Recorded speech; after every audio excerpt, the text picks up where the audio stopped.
ng pagsubok at pighati ay palaging may isang tao na nagiging dahilan para patuloy tayong magpakatatag. Pero lahat ay may limitasyon at katapusan, pati na rin ang oras na pwede nating silang makasama. Ikaw kapuso, paano ka muling magsisimula kapag nawala na ang taong nagbibigay sa iyo ng dahilan para mabuhay?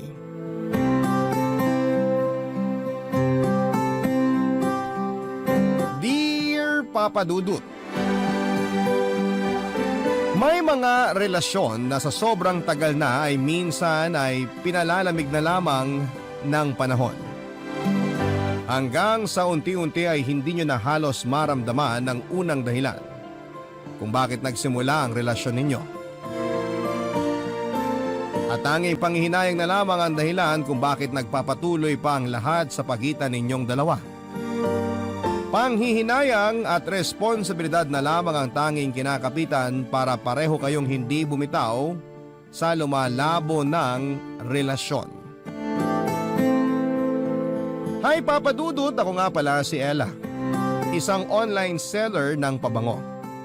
32 years old na ako sa ngayon at nakatira dito sa Marikina. Matagal na rin po akong tagapakinig nitong inyong programang Barangay Love Stories.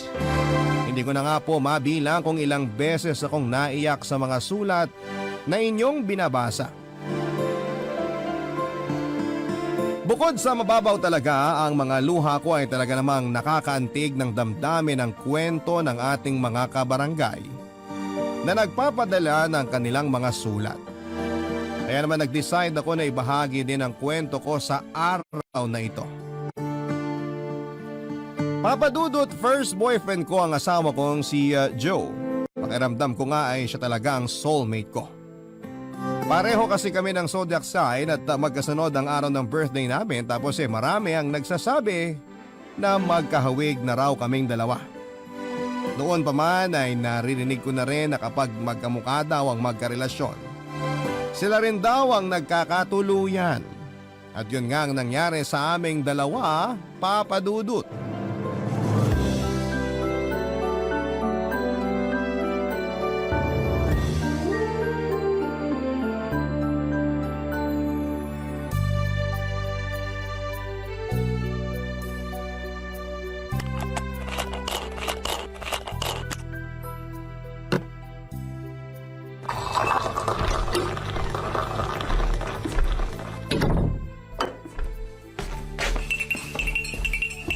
Mine, nagmerienda ka na ba? Uy, Mine! Ang aga mo namang nakauwi ngayon. Maaga rin kasi akong kumota, kaya pinayagan ako ng supervisor namin na mag-early out sa trabaho. Naks naman, ang bait naman ng supervisor mo. Eh di ba, siya yung kinukwento mo dati na palaging masungit sa inyo. Oo, siya nga yun. Pero mula nang malaman niya na buntis ka, ayun, naging mabait na sa akin. Totoo yata yung sinasabi nila na may dalang swerte yung mga buntis sa mister nila. Kita mo nga halos araw-araw na akong kumukota ng dahil sa'yo. Anong dahil sa akin? Dahil yun sa sipag at tiyaga mo na makipag-usap sa mga tinatawagan nyo para bentahan ng insurance. Hindi rin, Mine. Naniniwala talaga ako na ikaw talaga ang swerte sa buhay ko. Ay, oo nga pala. May pasalubong ako sa'yo. Ano yan, Mine? Eto yung nirequest mo sa akin nung isang araw. Buko pie, mula sa paborito mong store sa Laguna. Hala, Mine, ang bilis mo namang nakabili nito. Akala ko sa isang linggo pa yung uwi ng katrabaho mo sa Laguna, kaya hindi mo ako kaagad madadalhan nito. Sabi mo kasi sa kanya ka magpapabili ng buko pie. Hindi ka rin kasi niya natiis. Nakwento ko kasi sa group chat namin ng mga katrabaho ko na gusto mo ng buko pie. Ayun, nagkanya-kanya na kaagad sila ng presenta kung sino sa kanila ang pupunta ng Laguna para bumili. Grabe, ang babait naman talaga nila. Kahit isang beses ko palang silang nakita nang isama mo ko sa dinner nyo dati, ang lakas ko na kaagad sa kanila. Excited na kasi sila sa magiging first baby natin. Lalo na 3 buwan na lang, manganganak ka na. At excited na rin ako na kinakabahan. Pero syempre, mas lamang yung excitement sa akin. Kasi gusto ko na rin talagang makita at mayakap ang baby natin. Malapit nang mangyari yun, Mine. Malapit na tayong maging isang buo at masayang pamilya. 3 buwan na lang pala magbe-birthday na rin tayong dalawa. Sakto pa na yung due date ko, halos nakadikit lang din sa birthday natin. At kapag nagkataon na nanganak ka sa birthday mo o birthday ko, makakatipid tayo sa pagsa-celebrate ng mga birthday nating tatlo. Maganda yung naisip mo, Mine. Makakatipid talaga tayo kasi isang celebration na lang ang gagawin natin. O, di ba? Natuwa ka rin? Nakaka-excite kayong isipin na tatlo tayong sabay-sabay na nagsa-celebrate ng mga birthday natin. Kaya sana talaga manganak ka na mamaya. Uy, grabe. 3 buwan pa, Mine. Masyado ka namang nagmamadali. Siyempre, joke lang yun. Excited lang talaga ako maging tatay. Kahit nung una, sobrang kinabahan talaga ako nung sabihin mo na buntis ka. Aminin mo, kinabahan ka na baka habulin ka ng itak ng papa ko nung hindi pa natin sinasabi sa kanila na buntis ako.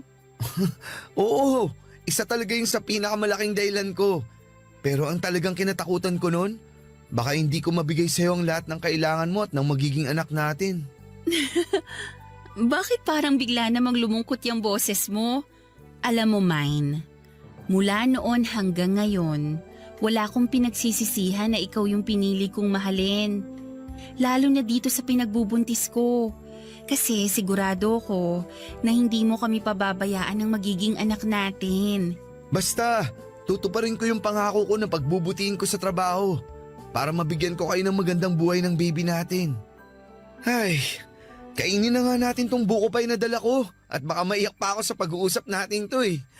Teka lang, ipagtitimpla muna kita ng kape mo. Ako na ang gagawa nun, Mine. Kumain ka na lang dito at para sa inyo talaga ni baby tong pasalubong ko.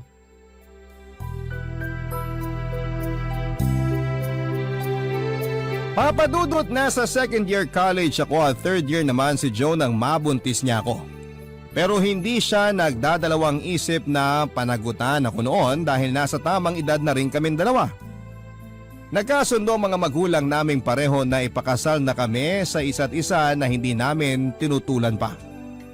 Pareho ring may kaya ang pamilya namin at gusto sana nilang magpatuloy muna sa pag-aaral si Joe pero siya na rin ang nag-decide na huminto na lamang para magtrabaho.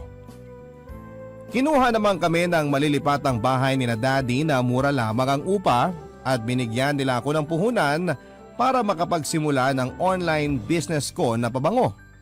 Si Joe naman ay nakapasok din kaagad ng trabaho sa isang insurance company. Naging maayos ang unang mga buwan ng pagsasama namin bilang mag-asawa. Kahit nakabukod na kaming dalawa sa mga magulang namin ay inaalalayan pa rin nila kami kaya hindi kami gaanong nahihirapan sa buhay. Hanggang sa maipanganak na nga namin ang anak ko sa mismong kaarawan ko.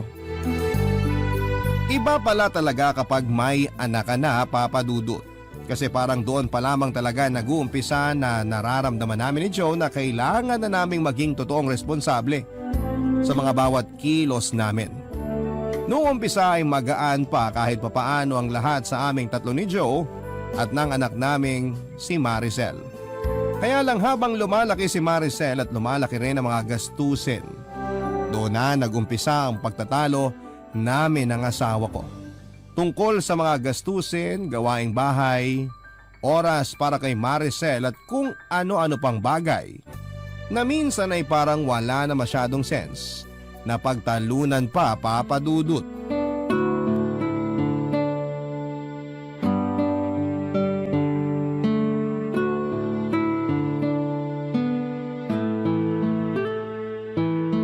Happy birthday ulit, Maricel!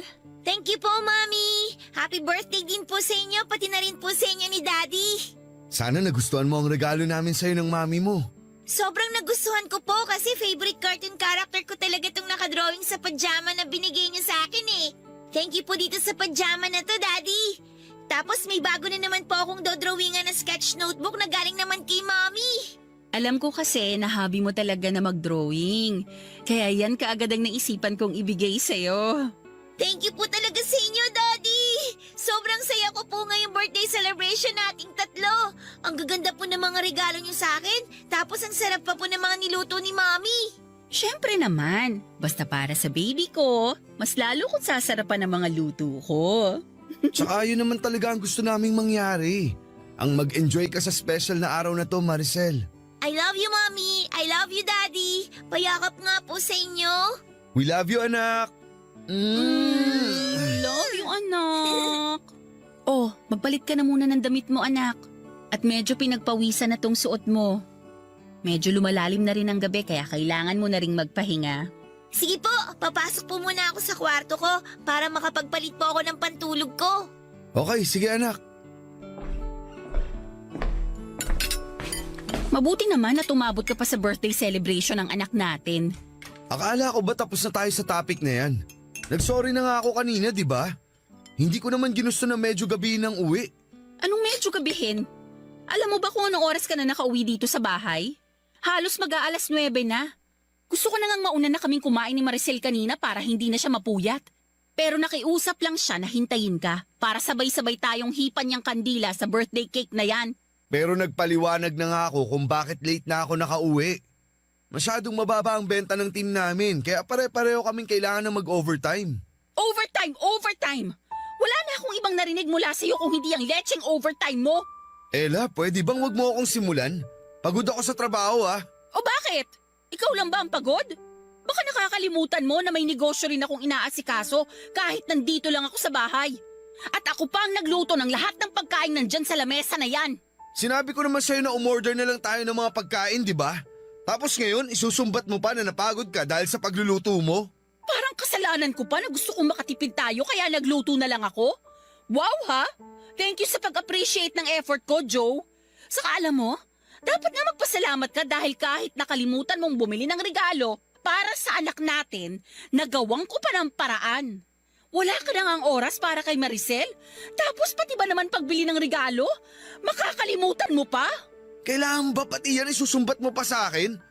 Alam mo naman na mula nang ma-promote ako sa trabaho, marami na akong bagay na nakakalimutang gawin. Pero huwag mo naman sanang kalimutan yung responsibilidad mo bilang asawa ko at tatay ng anak natin. Na-promote ka nga, pero hindi naman masyadong nadagdagan ng sinisweldo mo. Tapos parang halos kulang na lang, doon ka na sa opisina niyo tumira. Sa umpisa lang naman to kasi nag-a-adjust pa ako. Intindi mo naman sana yun. Mahigit kalahating taong ka ng supervisor. Hanggang kailan ba kami mag-a-adjust ni Maricel ng dahil lang sa promotion mo? Mommy, Daddy, nag-aaway po ba kayo? Maricel, kanina ka pa ba dyan? Mommy, bakit po kayo nagsisigawan? Galit po ba kayo na hinintay nating kumain si Daddy? Siyempre hindi. Masaya nga ako na sabay-sabay tayong nakapag-blow ng birthday candle na lagi nating ginagawa. Anak, hindi talaga kami nag-aaway ng mami mo. May pinagtatalunan lang kami pero maliit na bagay lang yun. O bakit pala hindi ka pa nagpapalit ng damit mo? Hindi ko po kasi makita yung paborito kong pantulog. O, sige, ako nang maghahanap nun. Halika, bumalik na tayo sa kwarto mo. Papadudot mula nga nang ma-promote sa trabaho si Joe ay nabawasan talaga ang oras niya para sa amin ni Maricel. Palagi siyang naka-overtime at nakikipag-unahan na makakota sa ibang supervisor sa opisina nila. Gusto niya kasing magpakitang gila sa ibang boss nila at ipakita na deserve niya ang promotion na natatanggap niya. Ayun nga lang, kami naman ni Maricel ang naapektuhan ng dahil doon. Dahil maraming bagay na siyang nakakalimutan na tungkol sa aming dalawa. Hindi na rin namin siya nakakasabay kumain ng hapunan. At hindi na kami nakapamamasyal na magkasamang tatlo. Nang ma-promote din siya sa trabaho ay kumuha siya ng hulugan na bahay na kaagad naming nalipatan. Kaya dumagdag yon sa mga gastusin namin, Papa Dudut. Pareho po kaming nagdoble kayod sa trabaho. Lumalaki na rin kasi talaga ang mga gastusin namin para kay Maricel. Pero ginawa ko ang lahat para maging responsable pa rin na ilaw ng tahanan. Bagay na hindi nasabayan ng asawa ko. Masyado siyang nag-focus sa trabaho niya na madalas ay dinadala niya hanggang sa bahay namin, Papa Dudut. Wala na nga siyang oras para kay Maricel. Tapos, madalas pang mainit ang ulo niya sa amin na mag-ina niya, Papa Dudut. Ang mga kwento ng pag-ibig, kwento ng buhay at kwento ng pag-asa. Nasa Spotify na Barangay Love Stories. Pakinggan kahit kailan, kahit saan. Barangay Love Stories sa Spotify. Kinig na, kabarangay! Sean, ang asawa kong si Joe. Nakita ko kasi na nahihirapan talaga siya sa bagong posisyon niya sa trabaho niya.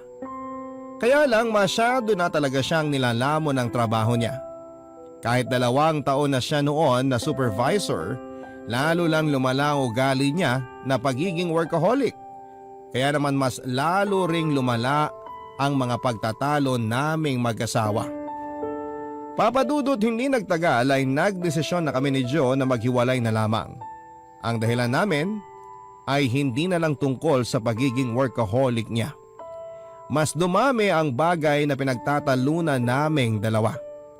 Simpleng ulam lang sa lamesa ay nagsisigawan na kami. Makalimutan niya lamang na magbayad ng bill ng tubig at kuryente, galit na kaagad ako sa kanya. Hindi ko lang nalabhan ang isusuot niyang pantalon, nasisigawan na niya kaagad ako.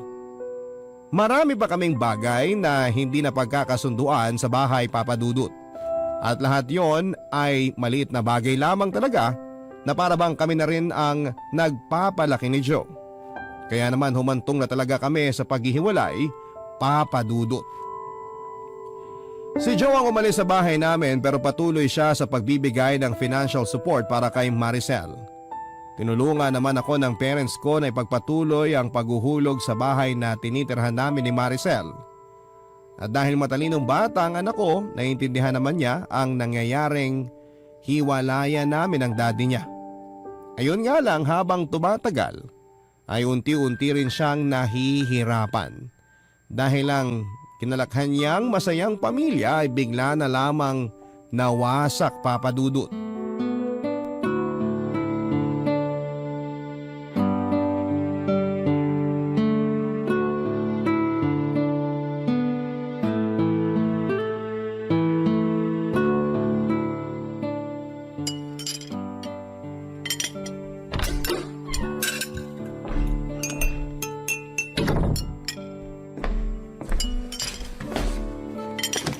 Hi po, Mami! Anak, nakauwi ka na pala. Sakto kasi katatapos ko lang magluto nitong pancake na merienda mo. Wow! Favorite ko po yan! Lahat naman ng niluluto ko, favorite mo eh. Siyempre po, lahat kasi ng niluluto nyo, masarap po talaga, Mami. Sus, binola pa ako ng anak ko. Totoo po yan, Mami. Kaya nga po palagi ako malakas kumain kapag nandito ako sa bahay eh.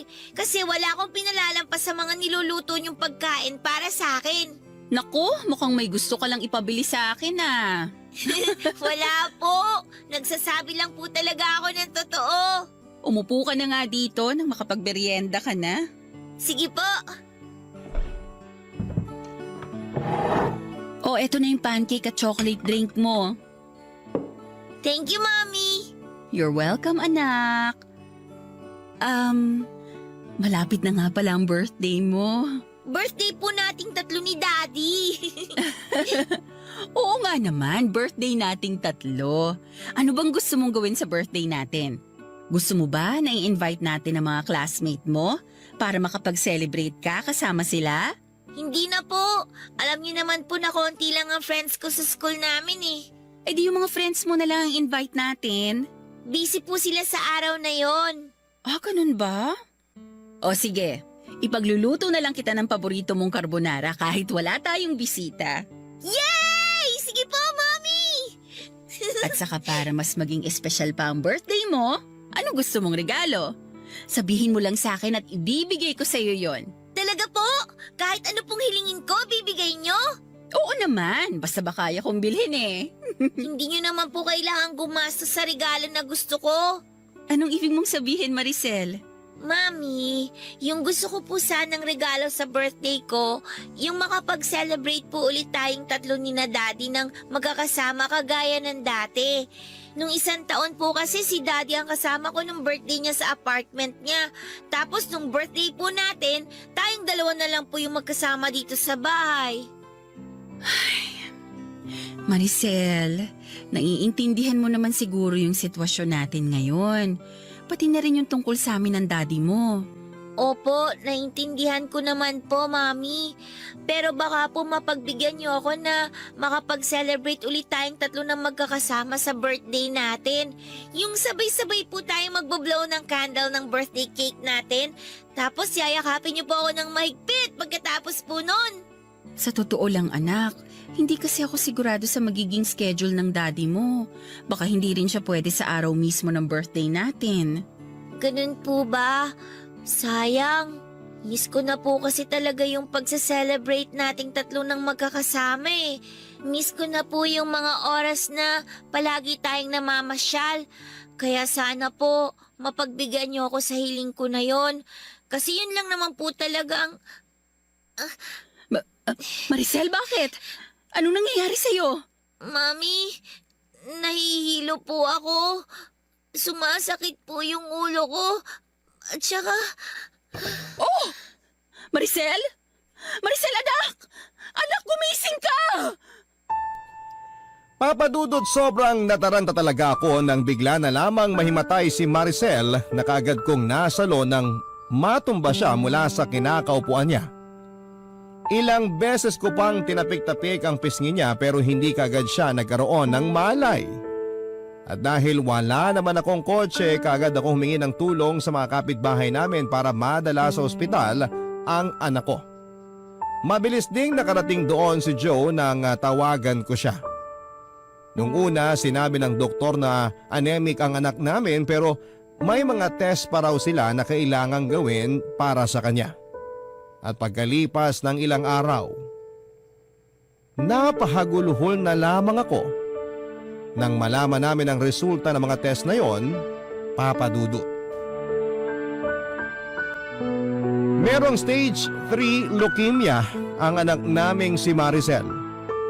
Papadudot, sinabi ko sa mga doktor na gawin nila ang lahat para gumaling ang anak namin ni Joe kaya sinimula na kaagad ang mga therapy na kailangan para sa kanya. Pero mabilis na raw na kumalat ang cancer cells sa iba't ibang bahagi ng katawan ni Maricel at doon na nga nagsimulang manghina ang anak namin. Nakita ko pa rin na pilit niyang nilalabanan yon. Nakita ko rin na para bang nagkaroon siya ng lakas nang sabihin namin sa kanya ni Joe na tutuparin namin ang birthday wish niya na mag-celebrate kaming tatlo ng birthday ng magkakasama. Pinakita at pinaramdam niya sa amin na parang wala siyang sakit dahil doon, papadudot.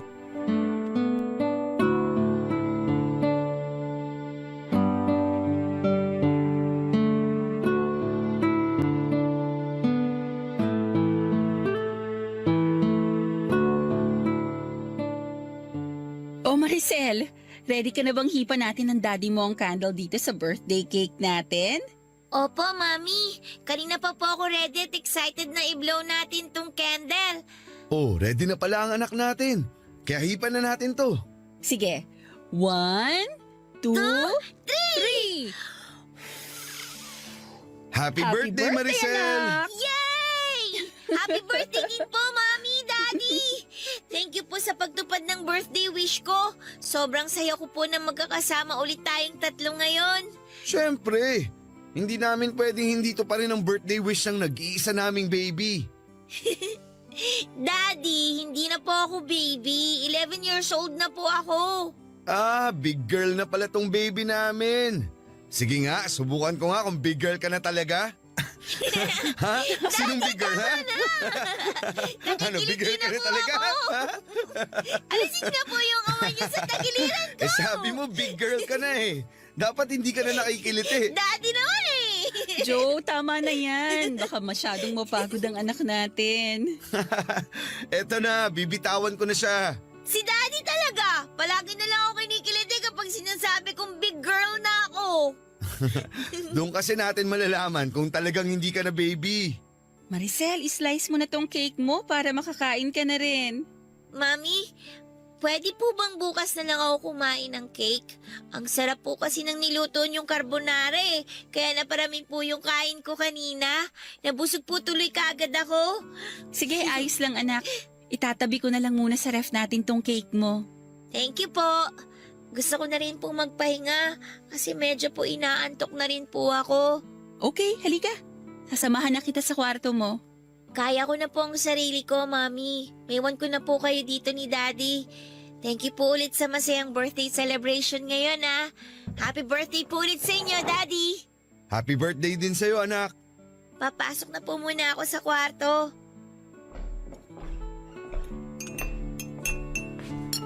Baka pala hindi ako makasama sa chemotherapy ni Maricel sa Sabado. Bakit naman hindi? Nung isang linggo ko pa sinabi sa iyong tungkol dun ah. May meeting kasi ako sa isang malaking prospect namin na client. Hindi ko pwedeng ipagkatiwala ang meeting na yun sa mga agent ko. Kasi nga malaking account yun. Eh paano naman ang anak natin? Sa akin mo na lang ba talaga siya iaasa? Ay nako, bakit ba kailangan ko pang itanong yun? Eh kahit naman nung wala pang sakit si Maricel, ako na lang halos ang nag-aasikaso sa kanya. Para namang sinabi mo na naging walang kwenta akong tatay sa kanya. Kaya ako lang naman hindi mabitawan ng meeting na yun dahil malaking incentive ang makukuha ko doon. At magagamit natin yun sa mga panggastos para sa therapy at gamot ni Maricel. Hindi mo kasi talaga naiintindihan ng point dito, Joe. Hindi lang perang kailangan sa'yo ng anak natin. Presensya mo. Presensya mo bilang tatay niya. Eto na naman tayo, Ella. Ako na naman ang masama at ikaw na naman ang dakilang ina. Kasi hindi mo iniintindi kung anong sinasabi ko sa'yo. Mami? Daddy? Nag-aaway na naman po ba kayo? Maricel, anak, hindi kami nag-aaway ng daddy mo. Tama ang mami mo. Nag-uusap lang kami. Bakit po ba palagi na lang kayong nag-aaway? Dapat po ba hindi ko na lang hiniling na magkasama-sama tayo ngayong birthday natin? Gusto ko lang naman po ng masayang birthday celebration. Gusto ko lang po na makasama kayong dalawa. Sobrang hirap po ba talagang ibigay yun sa akin? Sana po hindi nyo na lang pinilit na magkasama-sama tayo ngayon. Kung mag-aaway lang din po pala kayo ulit. Maricel! Maricel, sandali lang! Anak! Papadudot ilang minuto rin pong nagkulong si Maricel sa kwarto niya at umiyak bago niya kami pinagbuksan ni Joe ng pinto. Pareho namang kaming nagsorry sa kanya ni Joe at alam kasi namin na nasira namin ang dapat sana ay masayang birthday celebration naming tatlo. Nangako kami sa kanya na mamamasyal kami kinabukasan at hindi na muli pang mag-aaway. At dahil talagang mabait na bata si Maricel ay tinanggap naman niya ang sorry namin basta raw tutuparin namin ang pangako naming mamamasyal kinabukasan. Hindi ko na rin talaga maintindihan kung bakit gano'n na lamang kadali para sa amin ni Joe ang mag-away at magsigawan, Papa Dudut. Magsisimula sa simpleng pagkatalo na mauuwi sa walang katapusan na sumbatan. Para bang hindi na kami pwedeng magsama ng matagal sa iisang lugar nang hindi kami nagsisigawan. Kahit may usapan kami ng araw na yon na iwasan namin magtalo, ay nauwi pa rin sa sumbatan ang lahat sa aming dalawa. Mali yata talaga na kami ay magkasamang dalawa. Kabarangay, i-share mo ang iyong barangay love stories. Sabay-sabay nating pakinggan ang iyong kwento ng pag-ibig, buhay at pag-asa. Ipadala lang sa barangaylovestories@yahoo.com. Papadudot na tuloy ang pamamasyal naming tatlo nila Joe at Maricel at ng araw na yon ay tinupad namin ni Joe ang pangako namin na hindi kami mag-aaway. Hindi na lamang kami masyadong nagkikibuan para maiwasan namin na magtalo pa kami. Dahil ultimo sa kung saan kami kakain at mamamasyal ay muntik pa naming pag-awayan. Kung hindi pa nga nagsuggest si Maricel ng mga gusto niyang puntahan ay hindi kami hihinto ni Joe sa nag-uumpisa na naming pagtatalo. Pero sa buong araw na magkasama kami ay nakita ko na nag-enjoy si Maricel at kung gaano siya kasaya. Naramdaman ko na sobrang na-miss niya talaga ang makapamasyal kaming tatlo sa mga paborito niyang lugar at kainan. Papadudot na tuloy ang mga therapy ni Maricel at nakita ko kung paano siya naging matapang na labanan ng sakit na meron siya. Kahit gaano siya nasasaktan sa mga tinuturok sa kanyang gamot ay pinipigilan niya ang sarili niya na maiyak. Palagi rin siyang nakangiti kahit na nanghihina siya pagkatapos ng therapy. At yung pagiging matatag at matapang ng anak ko ay sinasabayan ko ng araw-araw na pagdarasal sa Poong May Kapal na sana ay malampasan namin ang napakalaking pagsubok na yon. Na sana ibigay na lamang sa amin ni Maricel, na sana ipagalingin niya ang anak ko, na sana ay makasama pa namin siya ng mas mahaba pang panahon. Kaya nga lang Papa Dudut, bigo ako. Dahil pagkalipas ng halos 1 taon, sinabi ng doktor na umakyat na sa stage 4 ang cancer ni Maricel at binigyan na rin ng taning ang buhay niya. Hindi ko po yun natanggap at patuloy akong nananalig noon na gagaling ang anak ko, na magkakaroon ng himala at sasabihin ng doktor na wala ng cancer ang anak ko, Papa Dudut.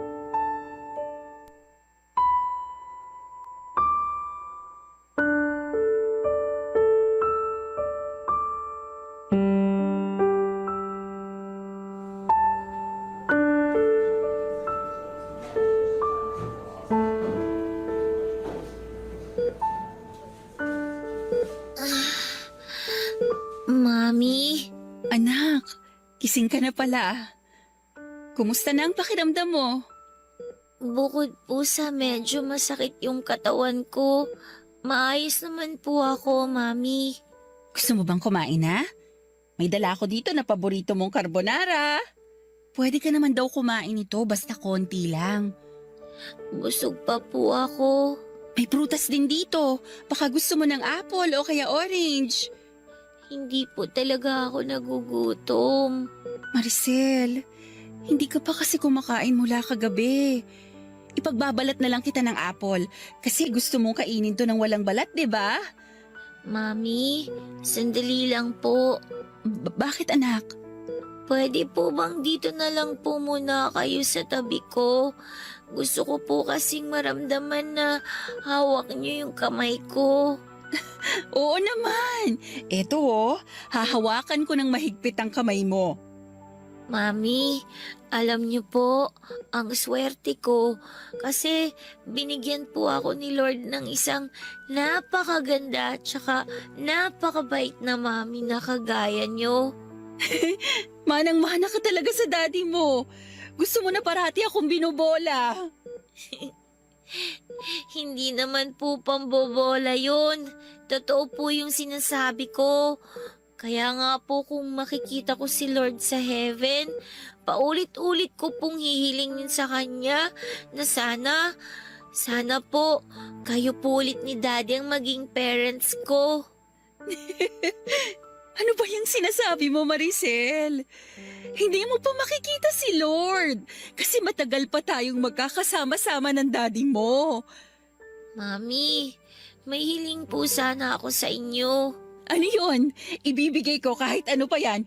Basta para sa pinakamamahal kong anak. Mami, alam ko pong mahirap pero sana po kapag nawala ako, wag po kayong masyadong iiyak ha. Bakit mo pa sinasabi yan? Alam mo naman na hindi yan mangyayari, di ba? Gagaling ka, Maricel. Mabait kang bata. Malakas ka. Kaya mawawala rin yung sakit mo. Yun ang isipin mo, okay? Gumaling man po ako o hindi, gusto ko po na palagi kayong nakangiti. Pwede niyo po bang gawin yun para sa akin? Siyempre naman. Gagawin ko yun. Para sa'yo.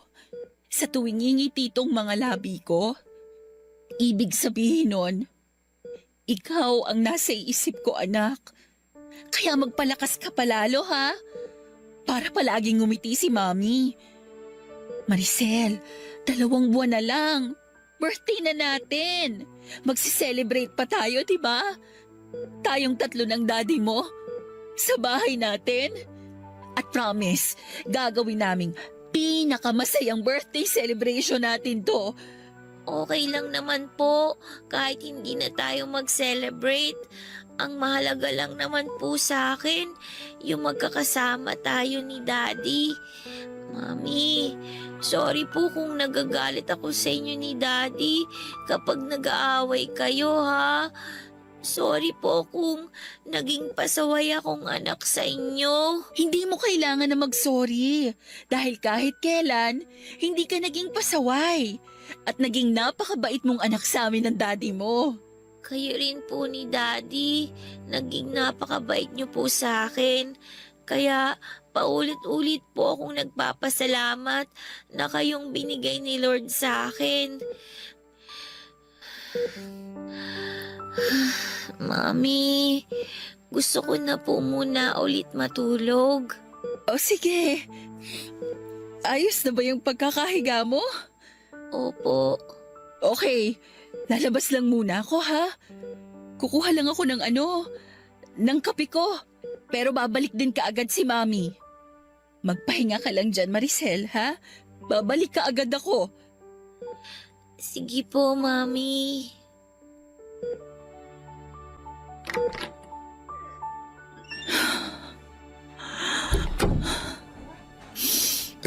Ella, bakit ka umiiyak? Si Maricel kasi, parang nagpapaalam na siya sa akin kanina. Malakas pa ang anak natin. Alam ko na makakasama pa natin siya ng mas matagal. Joe, hindi ko kayang mawala ang anak natin. Hindi ko kayang mawala si Maricel sa akin. Hindi ko kaya. Hindi ko kaya. Magpakatatag ka lang, Ella. Kailangan natin kayanin to, lalo na ngayon. Hindi tayo pwedeng makita ni Maricel na pinanghihinaan ng loob. Kailangan niya tayong dalawa ngayon. Kaya please, alam ko na may hirap pero kailangan nating katagan ng loob natin para kay Maricel. Papa Dudut, pakiramdam ko noon ay pinaparusahan kami ni Joe ng puong may kapal dahil pareho kaming hindi naging mabuting asawa sa isa't isa. Hindi namin natupad ang pangakong binitawan namin sa altar, Papa Dudut. At hindi namin nagampanan ng maayos ang tungkulin namin bilang isang magulang kay Maricel. Kaya bilang kaparusahan ay tinakda niya na kunin ang maagang anak namin. Alam ko na mali ang bagay na tumatakbo noon sa isipan ko pero hindi ko yon mapigilan talaga. Ang naisip ko rin noon, Papa Dudut, ay bakit naman kailangan na si Maricel pa ang makaranas ng ganong sakit? Bakit kailangan na siyang magkaroon ng malubhang karamdaman at bakit hindi na lamang ako? Kasi handa naman akong akuin ang lahat. Huwag lamang masaktan ang anak namin ni Joe. Mas mababawasan siguro ang kirot na nararamdaman ko noon kung sakaling hindi ko nakikitang naghihirap ang anak ko. Kaya nga lang, Papa Dudut, hindi sa akin ibinigay ang sakit na yon. Hindi ako yung tinaningan ng doktor na mawawala na sa mundong ito. Hanggang sa dumating nga ang oras na kinakatakutan ko. Ang pagpanaw ni Maricel isang buwan bago ang aming birthday. Sobrang sakit noon kasi umasa pa ako na muli kaming magkakasama-sama sa araw ng birthday namin. Nangako ko sa kanya ng isang napakasayang birthday celebration. Magluluto ako ng paborito niyang pagkain, bibigyan ko siya ng maraming regalo at hihipa namin ng sabay ang kandila sa paborito niyang birthday cake. Isang pangako yon na tinupad ko pa rin kahit ako na lamang mag-isa sa bahay, Papa Dudut.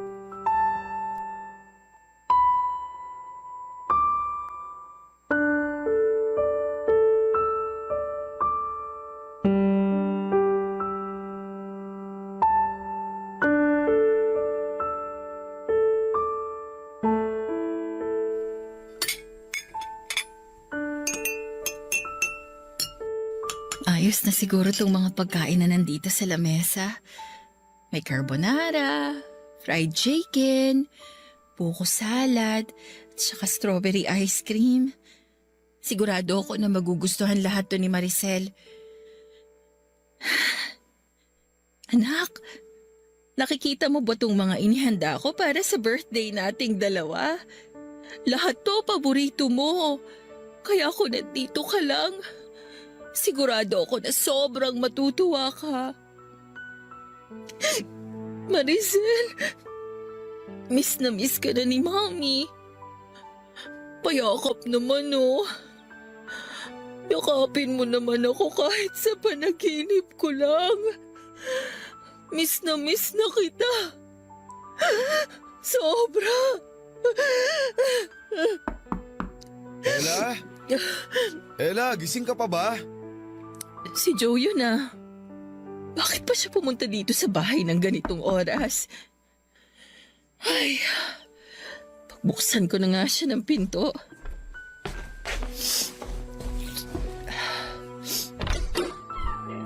Happy birthday! Anong ginagawa mo dito? Pinuntahan kita kasi birthday mo ngayon at birthday ko kahapon. Joe, hindi mo na kailangan gawin to. Hindi mo man lang ba ako papapasukin? Sayang naman tong cake na dala ko kung paalisin mo lang ako. Isa pa, hindi rin ako nakapag-celebrate ng birthday ko kahapon. Pwede bang sabay na tayong mag-celebrate ngayon? Gabi na. Siguro mas mabuti pa Please, kung... Ella. Gusto ko lang mag-celebrate ng birthday kasama ka.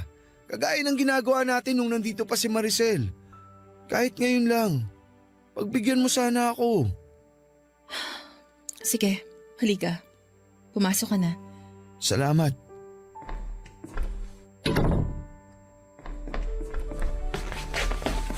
Oh, naganda ka rin pala dito ng mga pagkain. Ikaw ba ang nagluto ng mga to? Oo. Paborito lahat to ni Maricel. Lalo na tong creamy carbonara mo. Sigurado ako na kung nandito lang siya, mabubusog na naman kaagad yun. Ay, eto nga pala yung cake. Ilalabas ko na sa kawan para maisama dito sa mga inihanda mong pagkain. Sige, salamat. Ayan. Ayos! Kompleto na tong handa para sa birthday celebration nating tatlo ni Maricel. Teka lang, parang may kulang pa pala. Anong ginagawa mo? Sisindihan ko tong kandila dito sa cake natin. Hindi mo naman na kailangan gawin yan, Joe. Hindi kompleto ang birthday celebration na to kung hindi natin sabay hihipan ng kandila na nandito sa ibabaw ng cake. Pero wala na nga si Maricel. Hindi mo ba talaga yun naiintindihan? Wala nang dahilan. Para sindihan mo pa yung kandila na yan dahil wala na rin ang anak ko para hipan yan, Joe. Anak natin, Ella. Pareho nating anak si Maricel. Kaya pareho tayong nawalan dito. Huwag mo naman sanang sarilinin ng sakit. Ako naman kasi talaga yung may kasalanan. Dapat nung una pa lang, napansin ko na kaagad yung pagiging matamlay at sakitin niya. Naakala ko normal lang para sa edad niya. Dapat, nakita ko kaagad yung mga pasa sa katawan niya. Dapat hindi ko siya pinabayaan. At kung ginawa ko lang yung tungkulin ko bilang nanay niya, siguro hindi siya nawala sa atin. Kaya kasalanan ko to, Joe. Kasalanan ko kung bakit nawala ang anak natin. May kasalanan din ako. Kasi nawalan ako ng oras para sa inyong dalawa. Alam ko naman, Ella, na ako talaga ang punot dulo kung bakit tayo naghiwalay. Dahil hinayaan ko na sirain ng trabaho ko ang pamilya natin. Nagpalhamon ako sa karir at pera ko. Pero kahit ano palang pagsusumikap ang gawin ko sa trabaho, hindi rin nun maibibigay ang totoong kaligayahan ko. Kasi hindi na iligtas ng perang pinagpaguran ko ang buhay ng anak natin. Joe! Hindi ko lang pinapakita pero palagi kong sinisisi ang sarili ko. Tama ka naman eh. Napakagago ko kasi wala nang ibang naging importante sa akin kung hindi ang trabaho ko. Ella, sorry. Sorry kung hindi ko talaga nagampanan yung papel ko sa pamilya na to. Sorry kung napabayaan ko kayo ng anak natin.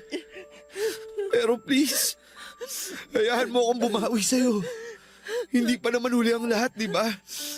Hindi pa huli para muli nating maayos ang lahat sa ating dalawa. At alam ko na ito rin ang gusto ni Maricel na mangyari.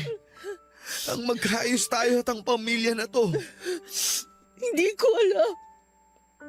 Ewan ko. Masyado pang magulo para sa akin ang lahat. Sa totoo lang, Hindi ko kasi alam kung paano mag-uumpisa ulit. Hindi ko alam kung paano ko tatanggapin na wala na si Ella sa buhay ko. Joe, alam mo naman na sa kanya umiikot ang mundo ko. At ngayon na wala na siya, hindi ko alam kung paano magsisimula. Hindi ko alam kung paano bibigyan ng dahilan ng sarili ko para magpatuloy sa buhay na to. Basta ang alam ko lang, sobrang sakit. Sobrang sakit dito. Ang sakit-sakit kasi kahit kailan, hindi ko na makikita at mayayakap pa ang anak natin. Papa Dudut, hindi ko talaga alam kung paano muling magsisimula nang hindi nakasama si Maricel. Sa lumipas na halos 12 taon, sa kanya ko na pinaikot ang mundo ko. Mula sa pagising sa umaga hanggang sa pagtulog sa gabi, kaya hirap na hirap ako na patakbuhin ang oras ko nang wala na siya sa bahay o sa bahay ko. Halos hindi ko na rin natutukan pa ang online business ko at madalas din na nasa bahay ang mga magulang ko, pero tinataboy ko lang sila at sinasabi ko na kaya ko ang sarili ko. Sila ang tumutulong sa akin noon para sa mga bayarin ko na napabayaan ko na. Pinayuhan din nila ako na mas mabuti raw kung ibenta ko na lamang ang bahay na tinitirhan ko para mabilis ako makapag-move on, bagay na hindi ko sinang-ayunan. Dahil nasa bahay na yon ang ilan sa mga pinakamagagandang ala-ala namin na magkasama ni Maricel. Gabi-gabi at araw-araw po akong umiiyak sa iba't ibang sulok ng bahay, Papa Dudut. Nandun ako palagi sa kwarto ni Maricel at madalas na tinititigan ang mga gamit niya pati na ang mga drawings niya. Minsan din ay niyayakap ko ang mga damit niya o kaya ay ang una niya sa kama. At kapag naaamoy ko siya o kaya ay umiihip ang malamig na hangin, nararamdaman ko na parang nandun lamang siya at nakayakap sa akin. Hirap na hirap talaga akong magsimula muli, Papa Dudut. Hirap akong makita ang bukas nang hindi na siya kasama. Sana kung si Maricel ay tumakbo ang oras ko at umikot ang mundo ko. Paano pa ako magpapatuloy kung pakiramdam ko ay nag-iisa na lamang ako? Isang linggo ang lumipas nang sinimulan kong dalaw-dalawin sa bahay ni Joe, Papa Dudut. Nung una ay tinataboy ko pa siya at sinasabi ko sa kanya na hindi ko siya kailangan. Wala akong ibang kailangan sa buhay ko kung hindi ang anak ko lamang. Umalis din siya sa bahay pero muling bumalik kinabukasan at paulit-ulit ko siyang tinataboy pero hindi niya ako sinukuan. Sinabi niya na palagi lang siyang nandyan para sa akin. Sila na mga taong nagmamahal sa akin. Sinabi niya rin na kailangan kong magpakatatag hindi lamang para sa sarili ko kung hindi para na rin kay Maricel. Sigurado raw siya na nalulungkot ang anak namin kasi nakikita niyang patuloy akong nahihirapan sa pagkawala niya. Hanggang sa hindi ko na nga napigilan ang sarili ko na maiyak sa kanya. Tama naman kasi si Joe sa lahat ng mga sinabi niya. Mas lalo ko lang pinahihirapan ang anak naming si Maricel kung patuloy akong magkukulong sa kalungkutan. Papa Dudut, nagkabalikan din po kami ni Joe hindi lamang dahil sa awa kung hindi dahil sa mas naiintindihan na namin ang isa't isa. Sa pagkawala ng anak namin ay pareho kaming maraming na-realize ng asawa ko. Ang relasyon ay hindi natatapos sa pagtupad ng isang obligasyon, kung hindi sa pagpapakita at pagpaparamdam ng walang katapusang pagmamahal sa gitna ng mga pagsubok na dumarating sa ating buhay. Maraming salamat po sa pagpili at pagbabasa ng sulat ko, Papa Dudut, at sa mga kagaya ko na minsang nawala ng minamahal sa buhay. Piliin nating maging matatag. Totoong madali itong sabihin at mahirap gawin. Pero palagi na lang nating isipin na para makausad tayo mula sa kalungkutan ay kailangan natin ng isang may mga tao pa rin na natitira para magbigay sa atin ng lakas at magparamdam ng kanilang pagmamahal. Ang inyong forever kapuso at kabarangay, Ella. Barangay Love Stories.